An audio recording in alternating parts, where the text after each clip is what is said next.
They were in Nebraska. There's two things that if you're following Nebraska women's basketball to keep in mind. One, they will sacrifice some turnovers for quick and easy baskets. I hear this from people all the time, like Nebraska commits too many turnovers. I'm like, they're willing to sacrifice a couple of turnovers if they can throw the ball ahead and get a layup. That's their philosophy. So they're not going. So there was a couple moments where somebody, Jessica Petrie threw a ball up ahead, and it was too long. They're okay with that.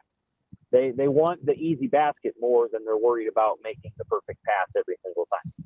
The other thing is now they're going to be willing to trade some fouls for steals because they have the depth. Now that may change if a couple players get hurt, but at the moment they have Britt Prince and Haley Weaver and Callan Hake in the first wave, and then they have Logan Nisley, Claire Johnson, and Kennedy Williams in the second wave. So long as they can have 6 guards that are constantly flowing in the game, then they will trade a couple of fouls for steals and easy baskets.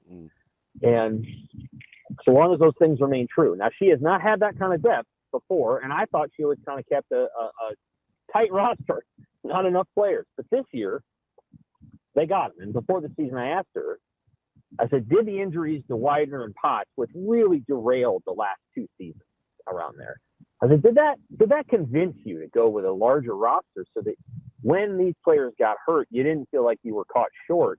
And she sort of admitted that. Like, I think that's true. And now they're not short at guard. They have more than enough, and they're going to be tough. They're going to be tough. Now, the league they're playing in is crazy hard. The Big Ten women's basketball is, if they go 8-10, and they'll make the NCAA tournament. Like that's how good the Big Ten women's basketball